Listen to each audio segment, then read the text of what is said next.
Aujourd'hui, je me rends dans le Pilat où je rencontre Adam, Nicolas et Jean-Sébastien avec qui nous allons parler de l'intérêt d'une gestion durable de la forêt, de sol et de puits de carbone.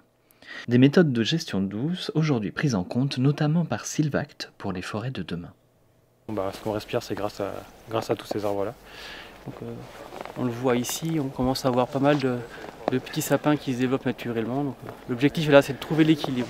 Un équilibre pour avoir d'une part un accroissement optimal de la futaie, donc constituée par les grands arbres, mais également d'avoir suffisamment de lumière pour que la forêt se renouvelle toute seule. Ce qui est très important dans ce qu'a dit Nicolas, c'est effectivement s'appuyer sur les dynamiques spontanées de l'écosystème. Il s'agit en fait de faire une sylviculture par petites touches en agissant régulièrement. On est vraiment dans une vision pérenne de la forêt qui permet de traiter des grosses surfaces en utilisant les dynamiques spontanées d'un écosystème au lieu de lutter contre.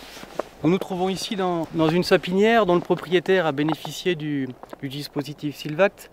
Ça a été un élément important pour déclencher les opérations qui ont été réalisées.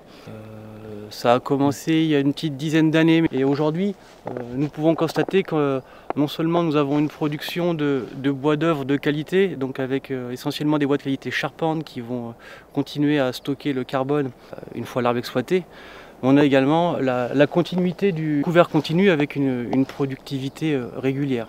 En faisant une conversion vers cette futaie irrégulière, on va contribuer à stocker davantage de carbone, c'est ce qu'on appelle les puits de carbone.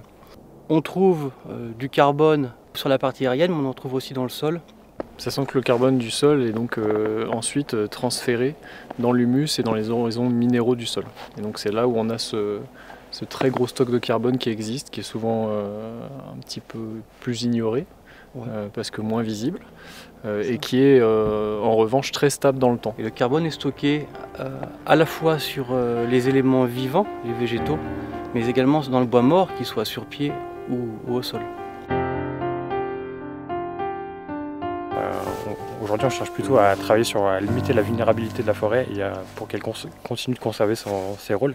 Donc voilà, on a plusieurs possibilités en matière de gestion forestière qui sont mises en place sur les territoires. Nous, on s'appuie beaucoup sur le Sylvact qui va dans ce sens-là aussi pour préserver les écosystèmes face à la question du dérèglement climatique. Sylvact, c'est une association qui a été créée en 2015. Je dirais que la particularité de Sylvact, c'est réellement ce choix de se développer à l'échelle de territoires forestiers, de massifs forestiers bien identifiés, qui sont aujourd'hui essentiellement des territoires de parcs naturels régionaux.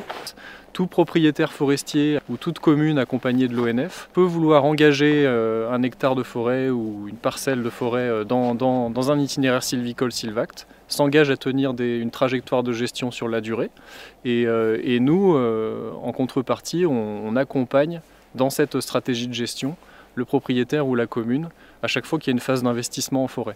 On accompagne à hauteur de 70% les propriétaires privés, on accompagne quand même les communes à hauteur de 50%. Pour nous, Sylvact, c'est un super outil sur les territoires parce que ça nous permet du coup d'appuyer des propriétaires qui souhaitent du coup amorcer des transitions dans leur gestion forestière et puis du coup d'avoir une petite carotte financière incitative à amorcer ces transitions-là et qui vont généralement dans le sens du coup de la préservation du carbone, de la préservation de la biodiversité, de l'appui de tous les services écosystémiques et qui sont aussi intéressants d'un point de vue économique pour le propriétaire.